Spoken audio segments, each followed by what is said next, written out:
Мен ушул интеллигенттерге да өтө көп нааразычылыгымды айтам. Интеллигент Бүгүн мына маданият министрлигинде ошол жерде бүт биздин чеберлер, улуу кишилер, чоң кыйын белгилүү биздин маданияттын каймактары. Мен ошолорго айттым дагы бир жолу.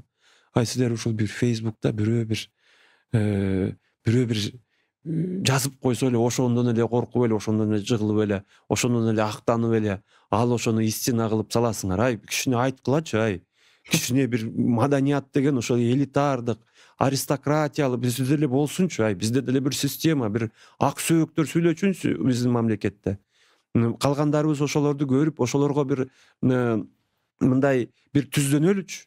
Болбосо ушул мындай канча жыл ушул мурунку өкмөттөрдө саясат, канча деген мамлекеттик программа, канча деген бир эмге жасайбыз дейт. Бирөө постта жазбайт. Постта жазса бир жөнү го, отуруп алып кайсы бир пост жазса.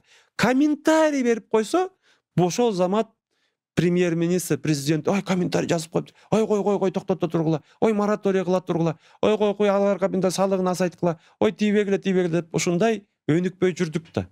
Анын тартипсиздик болду. Ошондуктан азыр буюрса, бизде азыр мамлекет эмне экенин, демократия эмне экенин, демократия это не так, чтобы билип билбей эле тетиги жерде эң эле кара таман, карапайым менмин деген алардын акылкратия.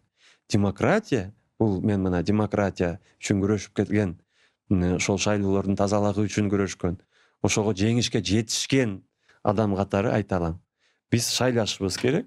Анан шайланган киши мага жагабы, жакпайбы, мен ага добуш бердим беле, берген жок белем, ошого баш ийип 5 жыл мөөнөтүнө, пожалуйста, ийгилик каалап, не просто отуруп алып, баягы сындап, ийгилик каалап, анан ошонун демократиясынын негизги эрежеси. Анан отуруп алып, кайсы бирөөлөр отуруп алып, жок дейт, чек арасындагы, алар жакшыраак билет экен, президентибиз билбейт экен. Тигиниси жакшы билет экен. Баары акылдуу. Бунусун экономикасындагы, тоо кенин дагы, эл аралык мамилелерде дагы, анан ошолорду биз кичине бул эч кандай демократияга тиешеси жок.